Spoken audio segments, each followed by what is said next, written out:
Hey kids, we're going to take a little bit of a break from actually finding solutions for the most part and talk about that family of solutions we get. And we want to verify a fundamental set of solutions. So suppose I tell you this second order homogeneous differential equation, linear, right, because y is only to the first, with these initial conditions. I did some work, right? I found the characteristic equation, did my factoring, got real non-repeated roots, and I came up with this family of solutions first, right? This is a family of solutions.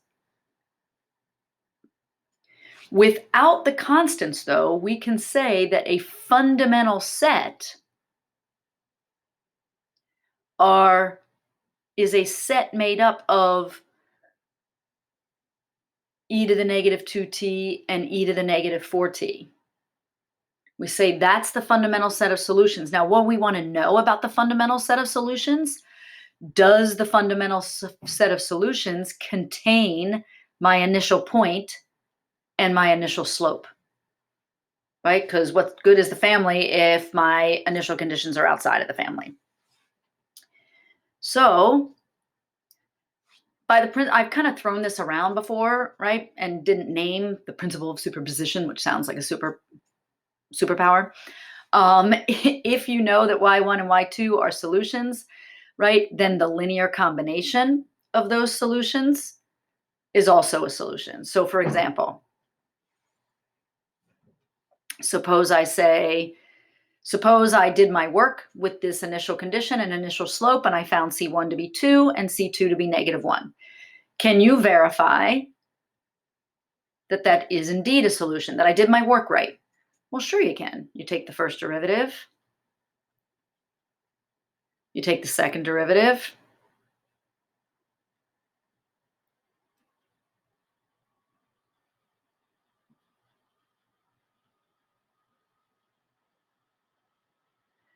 And you take y prime, and y double prime, plug them in here, and see if you get 0, right? And I hope you can see that I could do that with one or the other or both and get the solution. So 8e to the negative 2t minus 16e to the negative 4t plus 6 times y prime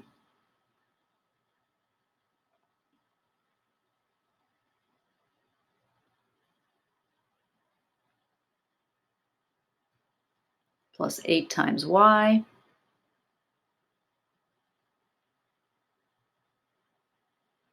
That does check out and equal 0. And that if you just did 2e to the negative 2t, that would also check out.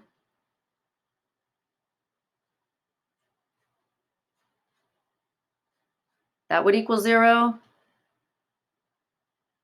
So what if I just used y2, negative 1e to the negative 4t? That would equal 0. And by the principle of superposition, the linear combination of them also equals 0. Second order, 2 solutions, right? 2 conditions for the initial value problem. So that's great. That's old news. But what if I just want you to verify without having to go through that? I would like you to be able to see, here's a fundamental set of solutions. Verify for me that they truly are. All right. I would like a way to do that without having to actually go through the process of solving and then checking. Because after all, we keep showing you these problems that can be solved. There are some differential equations that are devastating, right? So what if I just want to know, here's these 2 solutions somebody gave me, do they form the fundamental set? So I'm going to do some math with a simpler, I'm going to have just the coefficient of the y double prime be 1 to start off with, to do the proof E part of this. There we go. I don't want it to be. This is going to be 1, and I am going to make it homogeneous. As I said before, many of these theorems do work for non-homogeneous too. It just gets a little uglier with the math. So for right now, I'm just going to do homogeneous. I'm going to say I'm giving some random initial condition, right? Some random initial x, plug x into y, and I get y sub 0. Plug that same x into the derivative, and I get the slope at that x value. I'm going to say I have these. I'm going to give you, here is a general solution where y1 and y2 form the fundamental set. If I want, I'm sorry, I shouldn't say, if I want to know, will they satisfy, to be a fundamental set, they satisfy on the given initial conditions. And I've just done a general initial condition. What I do is I plug the initial conditions into y, find y prime, and plug the initial conditions into y prime, and see if the system of equations is linearly independent. There's a lot to do with linear independence, but we just need to think about linearly independent being, I don't have scalar multiples of one another, right? So I don't have a situation where if I'm just in 2D where I have a line, x plus y is equal to 2, and then my second equation is 2x plus 2y is equal to 4. Sorry, right? So just a scalar multiple. To be linearly independent, they are not scalar multiples of one another. And when you were in AAF, at some point, we were in the matrix unit, and we did Cramer's rule. And Cramer's rule was a way to solve a system of equation using what? Do you remember? Determinants. And you made a ratio of determinants, right? You made a Cramer's rule, and I could use it for 2D, 3D, 4D. I could use it for anything. The solution with Cramer's rule was a ratio of 2 determinants, right? For 1 point,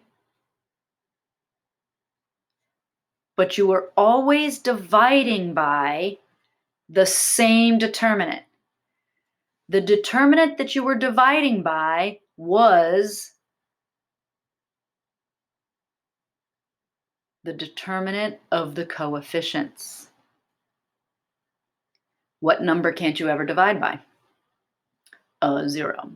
So as long as the determinant of the coefficients was not 0, we can say we are linearly independent. So look at what I did here. I went and I plugged the initial condition into y1 and into y2. I found y prime, and I plugged the initial condition into y prime, the initial x value, and into y2. So in reality, this y1, y prime of 1, y2, and y prime of 2, you can think of those in general as the coefficients, right? I know that's kind of weird with C1, right, and C2, but think of the actual y1, y prime, right, as the coefficients. Cramer's rule, when the determinant of the coefficients is not equal to 0, you can go on to find a solution. So, theorem, thanks to a mathematician named Wronskian. The Wronskian is a determinant, and it is a determinant based on solutions to a second-order homogeneous differential equation, y1 and y2. They each have first derivatives on the interval that I care about. The Wronskian is the determinant of those coefficients.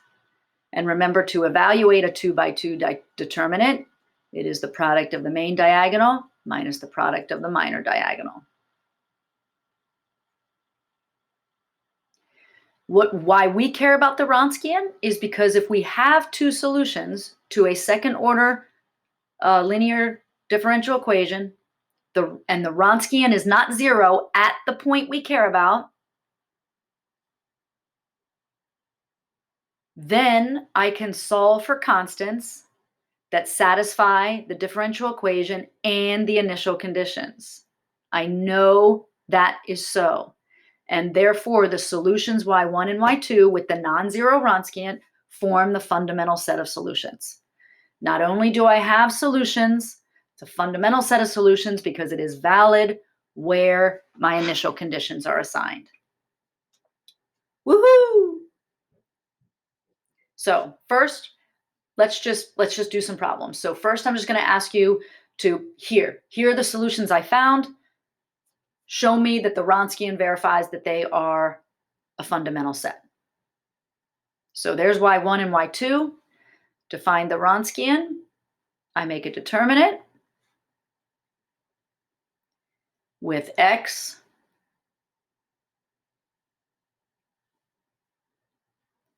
and x times e to the x.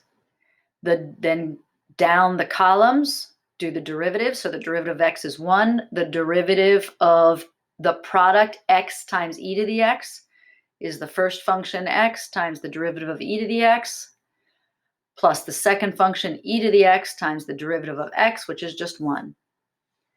Now do the determinant. Product of the main minus product of the minor. So I get x squared e to the x plus x e to the x minus x e to the x by. So my Wronskian is x squared e to the x. As long as x is not equal to 0, my Wronskian will not be 0, and therefore y1 and y2 form a fundamental set. And of course, x equal 0 would be kind of silly, right? If x did equal to 0, y1 and y2 would both be 0. So basically, given any initial condition, except that x equals 0, I have a y1 and y2 form a fundamental set for a given differential equation.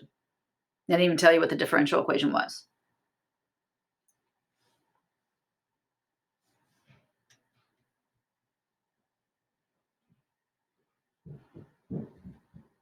They're a fun set. Fundamental set of solutions. Now, the next example, I'm going to give you the differential equation. So if I'm going to give it to you, it's one that you can solve, and then use the Wronskian to show that what you found works for initial conditions. Now, I didn't give you any initial conditions, so tell me if there's any initial conditions that wouldn't work. So first, of course, I do what? Get the characteristic. So let's do that over here. R squared plus 3r plus 2 is equal to 0. Hopefully factoring that, you see that you're going to get -2 and -1. So y is equal to c1 e to the -2t and c2 e to the -t. So what's my y1 and y2?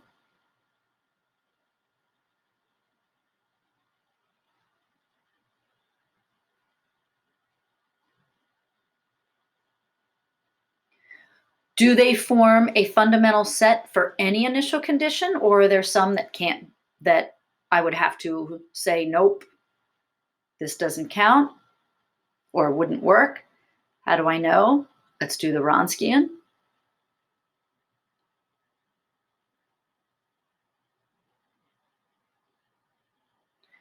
Put y1 and y2 in the first row, and then their derivatives down in the columns.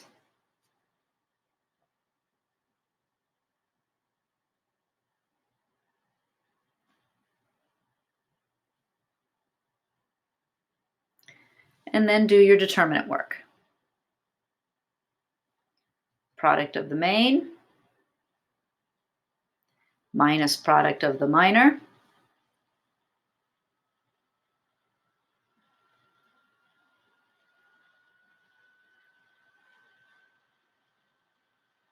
That's right. Negative times a positive is going to be a negative. So my determinant is a minus, so that's going to turn to a positive.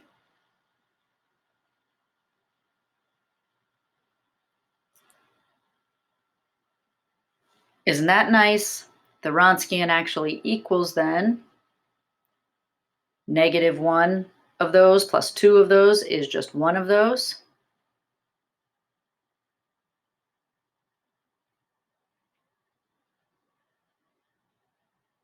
What's true about this expression?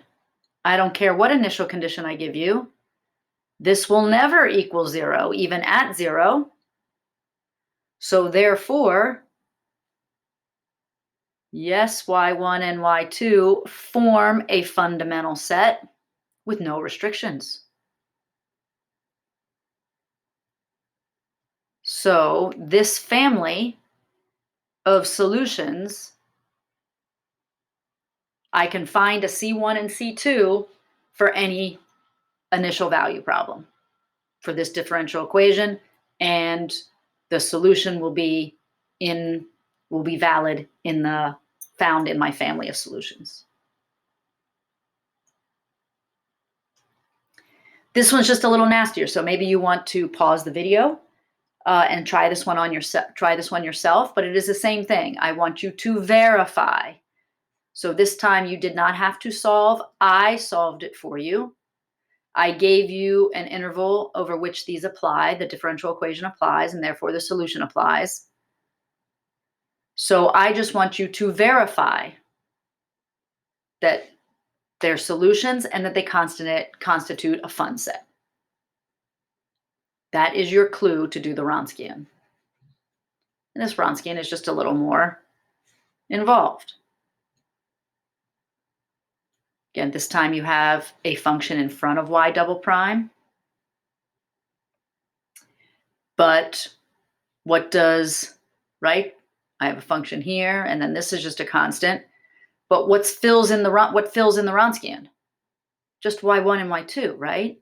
So x and sine x go here, go down the column, do the derivatives.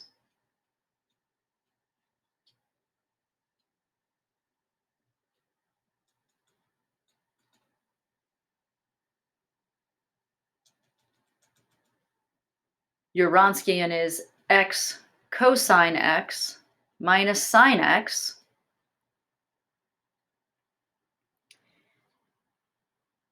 I only care about these x's.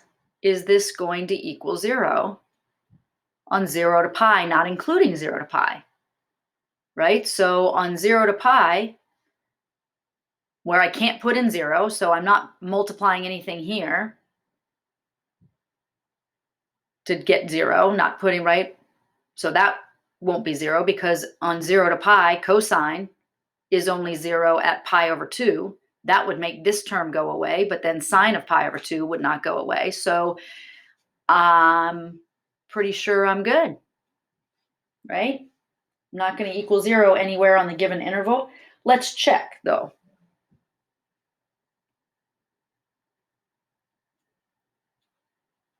What if I want to check? Actually go back to the differential equation and put the solutions in. So if y1 is x, right, let's check that one. If y1 is equal to x, what is y prime? And what is y double prime? So can you go up here and put these in? So whatever this is times 0 would be 0 minus x times y prime, which is 1, plus y, which is x. Does that equal 0? Yep. How about y2? If y2 is sine x,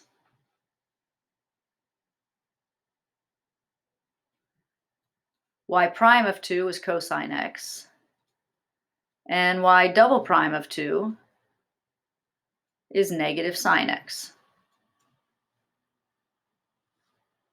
Plug that back in. What do I get? So this time, y prime isn't going to, this term isn't going to go away. So I'm going to get 1 minus x cotangent x, which, by the way, is cosine of x over sine of x, right? Why did I do that? Do you see? Times y double prime, which is negative sine x, minus, oh, I didn't do so good with my space, x times y prime plus y, which is sine. So what happens here?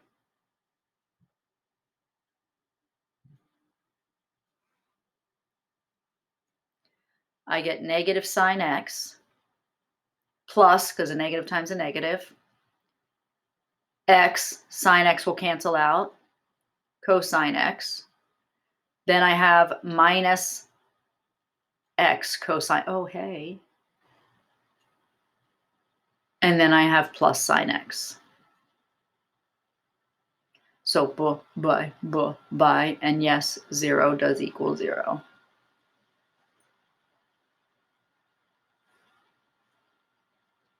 Good. So your homework is pretty easy for this section, pretty nice. It is just, finding some Wronskians and verifying if you have a fundamental set. All right. I will see you in our next live session.